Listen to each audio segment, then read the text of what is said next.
Your Honor, magandang Pangalan po, pangalan. Ako pala si Bini is Voluntati.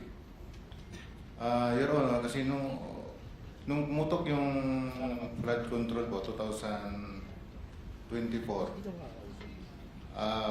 nakapagsalita na po dito si Master Sergeant Orly Gutesa. Ngayon, maraming nagliligaw sa amin.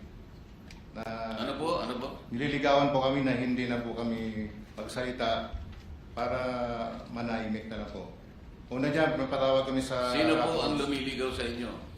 Si dating Chief of Staff, Nick Torre po. General Torre. General Nick Torre.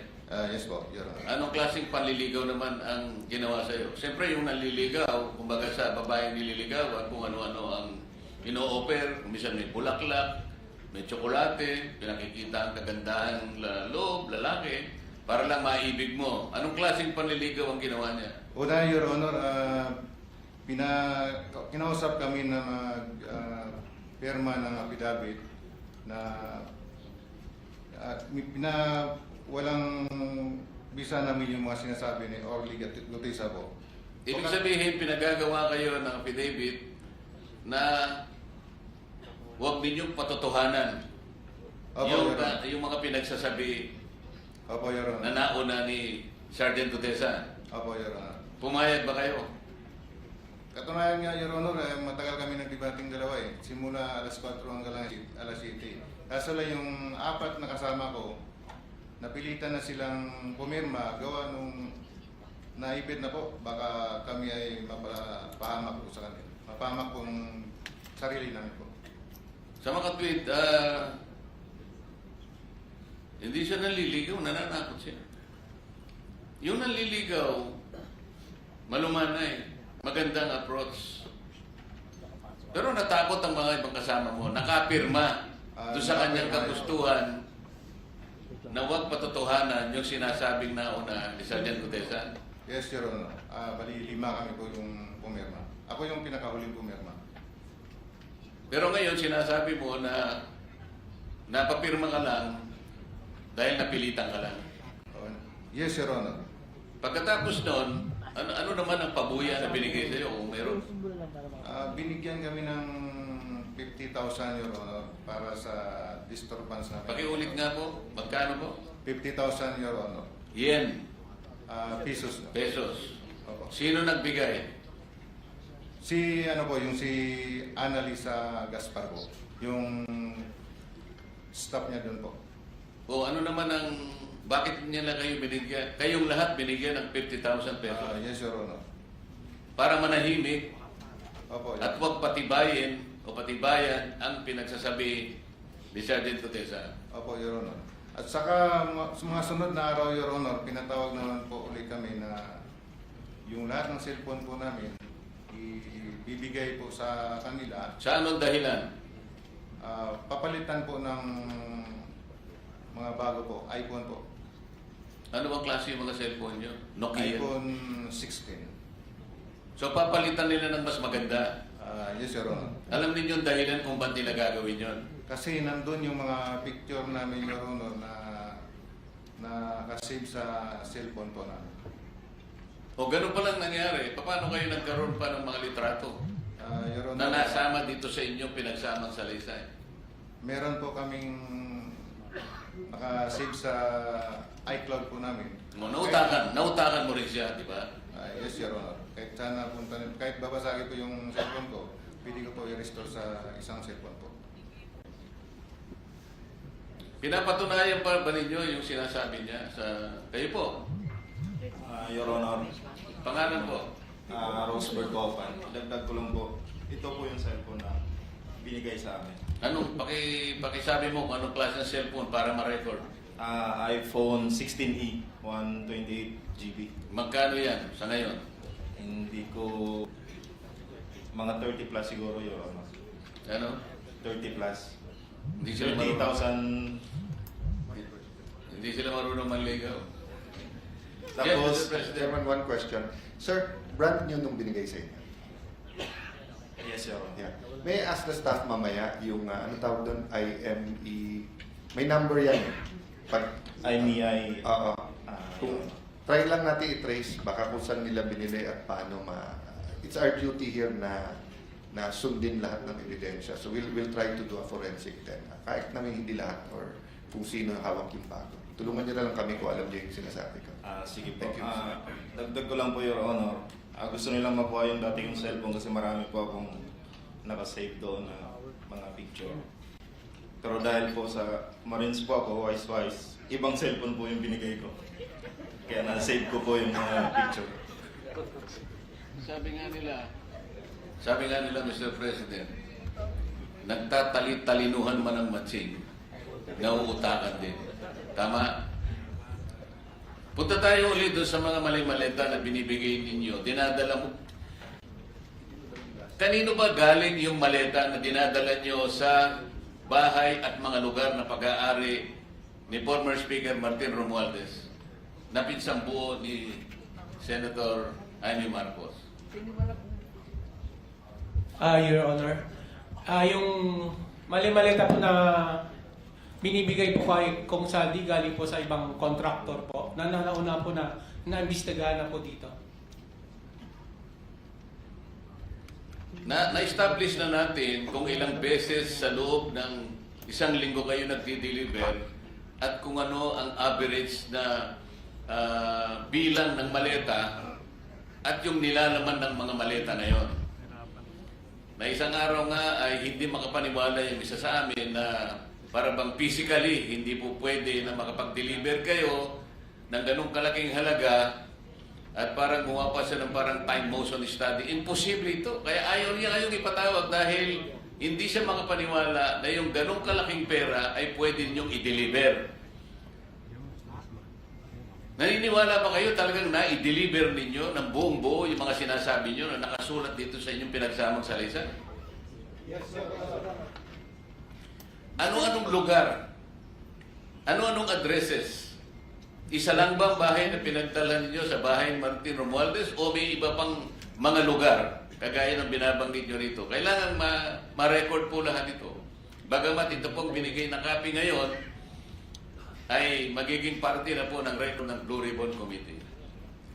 Your Honor, yung sa kay dating Speaker Martin Romualdez po, nag-umpisa nung umupo si Kong Saldi po sa Chairman ng Appropriation, simula September hanggang natapos yung termino niya po,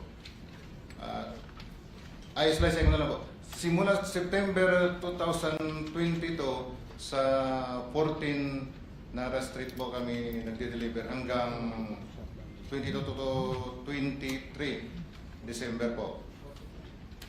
Ano po ang address? 42 McKinley Road. McKinley. Pagkaraan ng panahon na yan, saan naman kayo nag-deliver? 2024 po hanggang natapos yung termino ni Boss. Nasa 14 Nara Street na po, South Forbes. Sa makatwid, 42 McKinley at saka 14 Nara Street Yes, Your Honor. na pinagdalhan ninyo ng mga mali-maleta. Your Honor, doon na po yung pinaka-last na delivery ng bahay niyo po. Oo. Pagdating nyo sa mga lugar na yon, kilala ninyo kung sino yung tumatanggap. Hindi naman siguro basta nyo na lang nilagay sa kanyang pagbukas ng pinto, binalibag nyo lang, umalis na kayo. Meron tumanggap sigurado, tama? Yes, Your Honor. Doon sa 42 po, si Mayordomo niya po, si Ma'am Jocelyn po. Tsaka yung iba yung mga katiwala niya po. Hindi po namin kilala. Kasi matagal kayo nag-deliver, kaya pati mukha niya nakilala ninyo. Yes, Your Honor. Meron pa kayong binabanggit na Mang Edwin. Hindi ko hindi ko po pamilyar yung pangalan niya, pero sa itsura kilala ko po. Mr. Chair, mabalik lang dun sa delivery sa Ilocos. Sabi niyo 2022 at balita meron kayong mga retrato. Kung dala ninyo, baka naman pwedeng ipakita ngayon ang mga photo at video kahit hindi pa sinama sa sinumpaang salaysay. Your Honor, yung picture lang po namin ni Kong Sandro yung kasi ayaw pa picturean ni Kong Saldi yung maleta po. Pero may nakita akong mga picture, kung pwedeng ilabas na rin ngayon para mapatunayan. Maraming nakikinig at mga Ilocanong abalang-abala.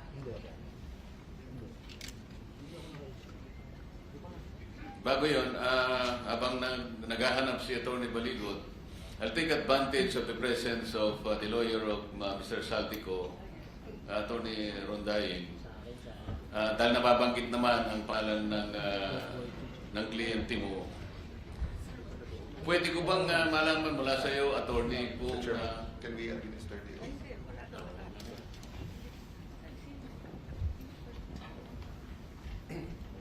Raise your right hand. Do you swear or affirm to tell the truth, the whole truth, and nothing but the truth in this proceeding? Yes, sir. For the record, Mr. President, he has taken his oath. Thank you, Mr. President. Attorney Rondain, pwede ba naming malaman mula sa iyo kung sa ngayon ay nakapag-execute na ng apostille sworn statement si former Congressman Saldico? Bago ko po sagutin yan, Senador, iklaro ko lang for the record. No? Okay. Nandito ko, hindi para kay Saldico, kasi dahil nakatanggap po ako ng mga email noong isang araw na addressed to 7 individuals. For the record, Mark Iksay, John Paul Estrada, Joshua Cano, John Kirby Pajarilla, Roland Supat, Attorney Sam Buenviales Stroke, Sam Buenviaje, and Arnel Gango. Natanggap po ito sa office ko, care of sa akin, pero hindi ko kilala ito mga to, hindi ko mga kliyente ito mga to. Pero naka-receive na rin ako ng similar sa PINA in the past. Sumulat na rin ako sa Blue Ribbon na sinasabi ko, hindi ko kliyente to. Pero apparently my name is still on the record, so I thought na mabuti na magpakita na ako dito. Kasi mula sa salaysay ng mga inimbita nating mga ex-soldiers, palaging ito yung nababanggit nila ng mga personal executive assistants ni former Congressman Saldico. Kaya minabuti namin na ipatawag din sila. Siguro dahil for purposes of invitation, kinakailangan yung address. Kaya nai-email ka siguro.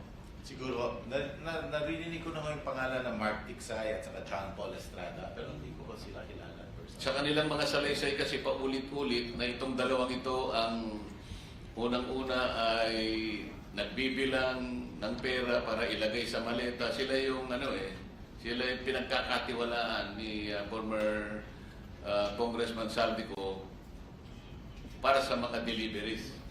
Kaya po sila nababanggit. Pero ang tanong ko, dahil sa kayo po ba talaga ang official na designated na counsel ni former Congressman Saldico? Yes, to the extent. So, baka naman pwede nyo masagot kung siya ay nakapaggawa na ng isang apostille sworn statement. Kasi po, ang Blue Ribbon po ay interesado sa kanyang mga formal na sasabihin dito sa harap ng komite. Sapagkat alam po natin at lahat po ng sambayan ng Pilipino nakapanood sa kanyang mga video installments ay napakarami pong paglalahad ang ginawa ng inyong kliyente na ayaw pong bigyan ng importansya ng nakaraang liderato.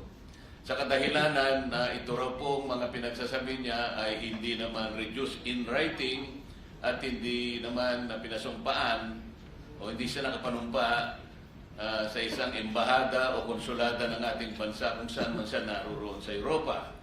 Minsan po ay nasabi ko sa kanila na kung inyo pong mamarapatin ay paalam ko sa inyo na tayo po ay nakapirma sa isang treaty na ginawa rin sa The Hague. Ito po yung Apostille Convention na sa ngayon ay nire-recognize at ginagamit na rin po sa mga tuntunin ng ating Korte Suprema. Ang ibig sabihin po nito, kapag si Ginoong Saldico ay humarap sa isang may kakayahang abogadong magnotaryo ng kanyang salaysay at yun ay isa-certify na inapostil, yun po ay parang parang sinumpaan na rin niya sa harap ng ating Philippine Consulate o embahada ng ating bansa. At sa ganon, tatanggapin po namin yun kahit by Zoom pwede siyang makipag-Zoom para sa ganon mapatibayan po natin lahat yung kanyang mga naunang pahayag sa kanyang mga video messages. Nasabihan ko na rin po siya dyan nung request ako the first time. Sinabihan ko na rin siya, sinabi niya na at that time, a few months ago, hindi daw niya prioridad yan. But sasabihin, papaabutin ko ulit yung... So sa ngayon po ay wala pa. Wala ko akong alam na meron siyang sworn statement. At maaari po bang mag-request ang komite sa pamamagitan ninyo na kung siya po ay makapag-execute ng isang apostille na sworn statement, yun po ay tatanggapin namin sapagkat no less than the Supreme Court already incorporated the apostille convention into the rules. I will relay it. Salamat po, Attorney. So, Attorney Baligod, I'm sorry, Mr. Chairman. May I be excused now since I have nothing to contribute? sige Mr. po. Chairman, may I... Baka may tatanong po. Yes. Sundan ko lang yung request. No? Yes, sir. Of course, the number one request is Skype by Zoom kasi iba yung nakro-cross-examine or nakakapag-clarificatory Yes, sir. question. Number two, yung apostille. But in the worst case, halimbawa, hindi siya makapagharap sa consulate natin na dahil delikado din yung ano niya, basta't ma-verify lang namin na galing sa kanya. Because para tong isang malaking puzzle eh. At sa isang malaking puzzle, kahit pinakamaliit na pyesa, pag nawala, hindi mo mabubuo. And it will be unfair to the Filipino people kung bubuuin natin ng konti yung puzzle tapos ituturo natin. Diba? For example, kay Senator Jinggoy right now, di ba?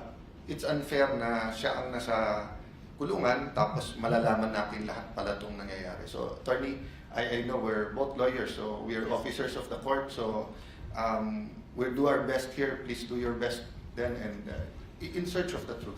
I will, sir. Thank you. Thank I you, promise. Mr. Chairman. Request granted. Salamat sa inyo, Thank sorry. you. Thank you.